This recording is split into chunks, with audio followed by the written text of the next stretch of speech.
माँ ब्रह्मचारिणी माँ दुर्गा का द्वितीय स्वरूप है माँ ब्रह्मचारिणी। ब्रह्म का अर्थ है तप और ज्ञान और चारिणी का अर्थ है आचरण करने वाली। अतः माँ ब्रह्मचारिणी तप, संयम और साधना की प्रतीक है।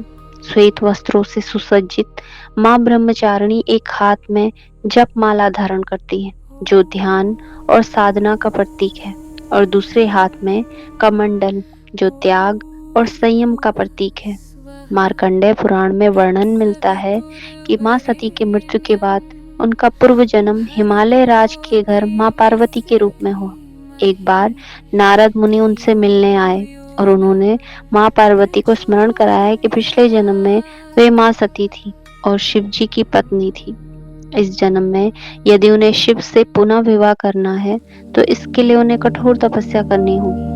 ये बात जानकर माँ पार्वती सारा सुख, समृद्धि और आराम छोड़कर जंगलों में तपस्या करने चली गई। अपने पिछले जन्म के प्रेम को पाने के लिए उन्होंने हजारों वर्ष तक बिना अन्न और जल के घोर तप किया।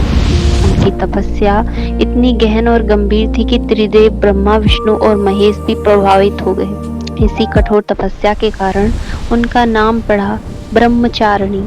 उनकी इस तपस्या और प्रेम को देखकर सभी देवी देवता अत्यंत प्रसन्न हुए। तब ब्रह्मा जी माँ ब्रह्मचारिणी के पास आए और उनसे कहा कि आप ये कठोर तपस्या बंद कीजिए। हम आपको आशीर्वाद देते हैं कि आपका विवाह शिव जी से ही होगा। मान्यता है कि जो भी भक्त सच्चे मन और पवित्र भाव से माँ ब्रह्मचारिणी की आराधना करता है, उसके जीवन में धैर्य, सहनशीलता और आत्मिक शांति का विकास होता है। माँ ब्रह्मचारिणी की ये कथा हमें सिखाती है कि मेहनत, तपस्या और सच्चे मन से सब कुछ पाया जा सकता है। उनकी कहानी हमें प्रेरणा देती है कि कठिनाइयों का सामना करके हम अपने सपनों को हकीकत में बदल सकते हैं। नवरात्रि के इस दिन पर माँ ब्रह्मचारिणी का स्वरूप हमें सिखाता है कि हमें अपने सपनों के लिए तपस्या करनी चाहिए और उन्हें पूरा करना चाहिए।